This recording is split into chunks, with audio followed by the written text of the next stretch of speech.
Bismillahirrahmanirrahim. Assalamu alaikum. Our presentation topic is Weibull distribution. I am Sharik Ahmed and along with me Hasham Faridi is also presenting this topic. Now let's start with definition. The Weibull distribution is a continuous probability distribution used to analyze live data, times of model failure and assess product reliability.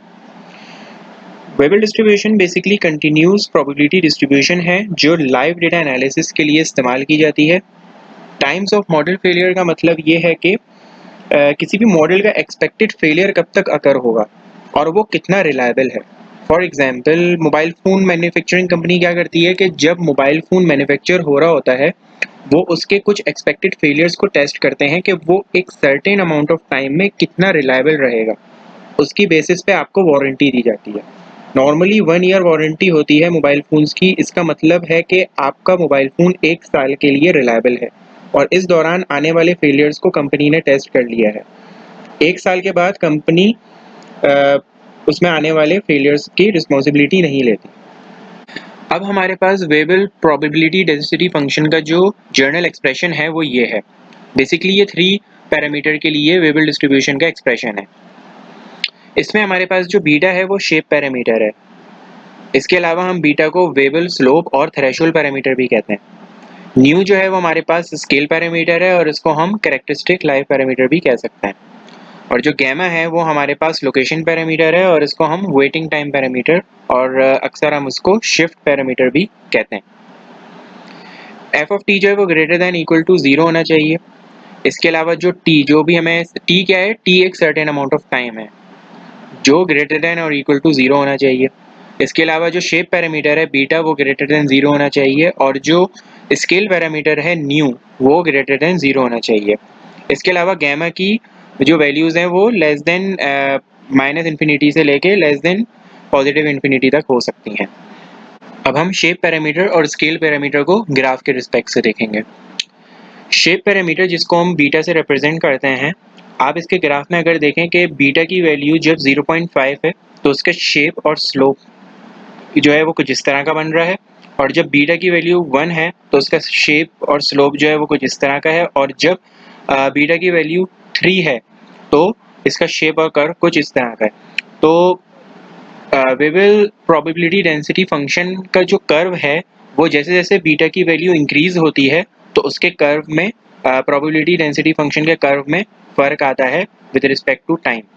Scale parameter जो कि new से represent होता है, अगर आप इसके graph को देखें तो जैसे जैसे आप देख सकते हैं कि न्यू की वैल्यू इंक्रीज हो रही है जबकि बीटा की वैल्यू कांस्टेंट है। बीटा की वैल्यू यहाँ पे 3 है तो हम ये देख सकते हैं कि जैसे जैसे न्यू की वैल्यू बढ़ रही है, पहले 50 थी, 100 थी और अब 200 हुई, तो जो ग्राफ है वेबल डेंसिटी फंक्शन का जो कर्व है वो स्ट्रेच हो रहा है हॉरिजॉन्टल एक्सिस पे। मतलब इसका जो शेप है वो बिल्कुल स्ट्रेच होता जा रहा है और हॉरिजॉन्टल एक्सिस की तरफ मजीद स्ट्रेच होता जा रहा है। तो ये है हमारा स्केल पैरामीटर। 3 पैरामीटर वेबल डिस्ट्रीब्यूशन की एग्जांपल को देखते हैं। A bearing has characteristics life of 300 hours. The shape parameter is 2.5. What is its reliability at 126 hours if the location parameter is 50? इस क्वेश्चन में बेसिकली हमें बेयरिंग की जो कैरेक्टरिस्टिक्स लाइफ है, जो उसकी पूरी लाइफ है वो हमें 300 आवर्स दी गई है, लेकिन हमसे पूछा ये गया है कि रिलायबिलिटी इसकी हमें निकालनी है 126 आवर्स में। मतलब वो 126 आवर्स में, अगले 126 आवर्स में कितना रिलायबल रहेगा। तो रिलायबिलिटी निकालने के लिए हमारे पास जो फॉर्मूला है वो ये है। ये फॉर्मूला हमने इसके 3 पैरामीटर के जो हमने जनरल फॉर्म देखी थी उसी से डिराइव किया गया है। इसमें हमारे पास जो स्केल पैरामीटर गिवन है जिसको हम न्यू कहते हैं, इसके अलावा कैरेक्टरिस्टिक्स लाइफ भी इसी को कहते हैं, ये हमारे पास 300 आवर्स गिवन है। और जो शेप पैरामीटर है बीटा वो हमारे पास 2.5 गिवन है और जो गैमा है लोकेशन पैरामीटर वो हमारे पास 50 गिवन है। इसको हम इस फॉर्मूले में सब्सटीट्यूट कर देंगे और जो टी है, टी हमारे पास वो टाइम है जिसके अंदर अंदर हमें इसकी रिलायबिलिटी निकालनी है, तो वो 126 है, 126 आवर्स है। तो 126 आवर्स और ये सारी वैल्यूज हम इसमें सब्सटीट्यूट कर देंगे और फिर जब हम इसको 126 माइनस 50 डिवाइडेड बाय 30 निकालेंगे तो वो आ जाएगा 0.253 और फिर 0.253 को की पावर 2.5 जब हम कैलकुलेट करेंगे तो हमारे पास आ जाएगा 0.032, और फिर जब हम e ऑफ माइनस से 0.032 निकालेंगे कैलकुलेटर से तो वो आ जाएगा 0.968। तो बेसिकली जो उसकी रिलायबिलिटी आई है वो 126 आवर्स में वो आई है 0.968, और अगर हम इसकी परसेंटेज निकाल लें तो वो 96.8% आएगी।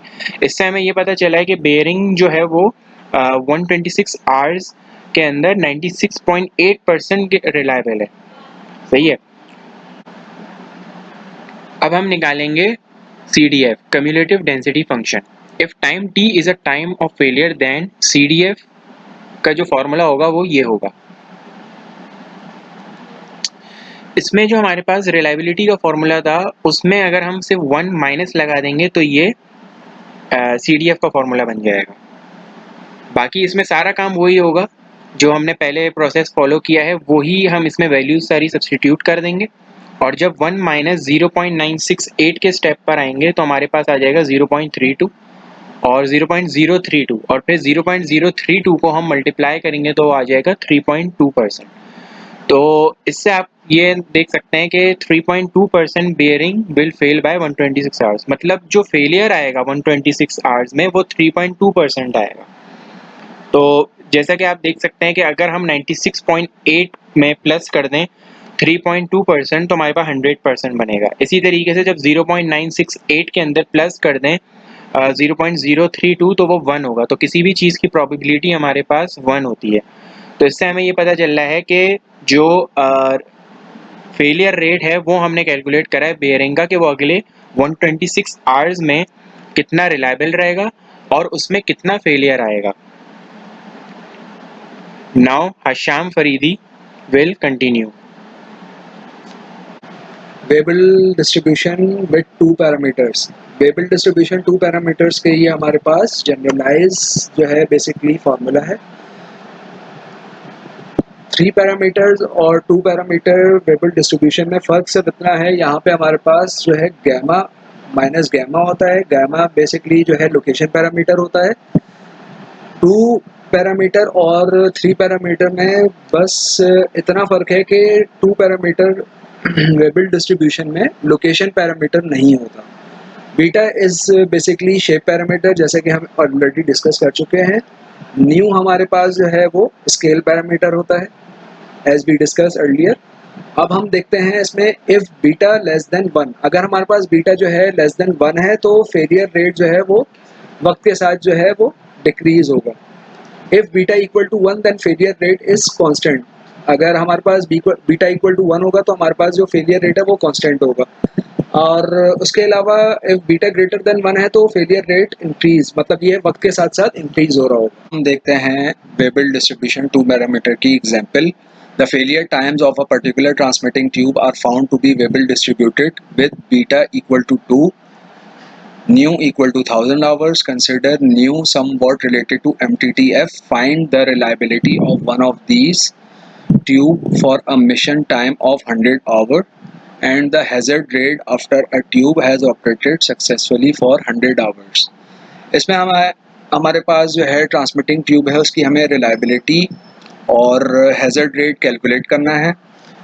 हैज़र्ड रेट बेसिकली जो हमारे पास फौरी तौर पर जो इंस्टेंट फेलियर आते हैं सर्टेन अमाउंट ऑफ टाइम के बाद वो हैज़र्ड रेट कहलाते हैं।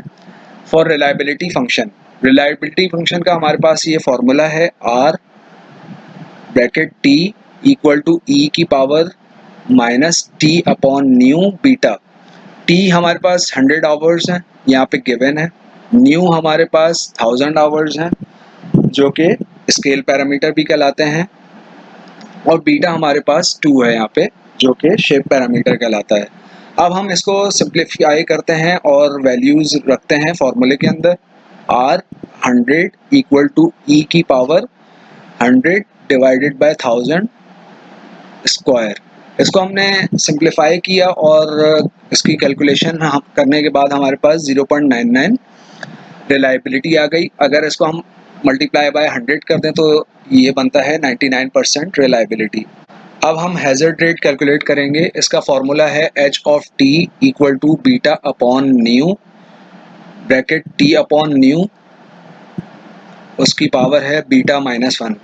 अब हम जो है इसके अंदर वैल्यू पुट करेंगे, h 100 इक्वल टू बीटा हमारे पास 2 है अपॉन 1000 जो कि न्यू है, 100 हमारे पास टाइम गिवन है अपॉन 1000 हमारे पास न्यू की वैल्यू गिवन है 2 - 1। इसको हमने जब कैलकुलेट करने के पास हमारे पास जो है ये 0.0002 फेलियर पर आवर जो है हमारे पास आ गया। तो आप देख सकते हैं कि ये जो ट्रांसमिटिंग ट्यूब है कितनी ज़्यादा रिलायबल है, 99% रिलायबल है, और फेलियर के जो है चांसेस यहाँ पे कितने कम हैं, आप जैसे कि देख सकते हैं। अब हम ग्राफ के एस्पेक्ट से देखते हैं। ये जो हम ग्रीन कर्व जो देख रहे हैं ये बेसिकली रिलायबिलिटी को रिप्रेजेंट करता है, रिलायबिलिटी ऑफ ट्रांसमिटिंग ट्यूब। जैसे कि हमने प्रीवियस एग्जांपल में देखा कि यहाँ पे रिलायबिलिटी हमारे पास 0.99 आ रही है, और इन टर्म्स ऑफ देखा है परसेंटेज तो ये 99% में है। और ये हमारे पास जो पिंक शेडेड एरिया है बेसिकली फेलियर को रिप्रेजेंट कर रहा है, जो कि 0.01 है, जो कि हम यहाँ प्रीवियसली एग्जांपल में कैलकुलेट कर चुके हैं। अब हम आते हैं इस वाले ग्राफ पे। ये भी बेसिकली रिलायबिलिटी के ही एस्पेक्ट से बता रहा है कि इसके अंदर हमारे पास ये जो कर्व है ये दिखा रहा है कि हमारे पास रिलायबिलिटी जो है 0.999 है। अब हम आते हैं ट्रांसमिटिंग ट्यूब हैज़र्ड रेट के ग्राफ पे।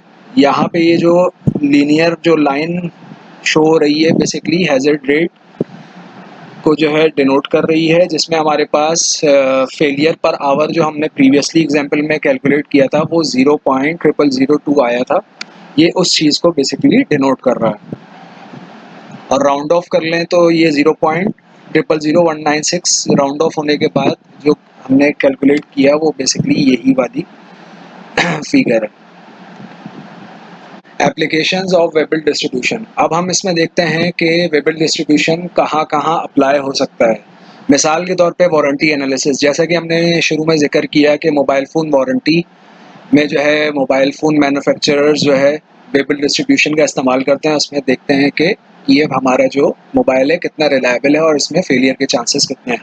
Components produced in a factory like bearing, जैसे कि हमने एग्जांपल 1 में देखा था बेयरिंग, उसकी रिलायबिलिटी कितनी है, उसके फेलियर के चांसेस कितने हैं। एंड कैपेसिटर्स और डाइलेक्ट्रिक्स, ये हम कैपेसिटर और डाइलेक्ट्रिक्स के उसमें भी इस्तेमाल कर सकते हैं। यूटिलिटी सर्विस लाइक हमारे पास इलेक्ट्रिसिटी हो गई और इंटरनेट कंपनीज हो गई कि वो जो सर्विस प्रोवाइड कितनी है कर रही हैं, कितनी रिलायबल है, उसमें फेलियर के चांसेस कितने हैं। Analyse the life time of dental and medical implants.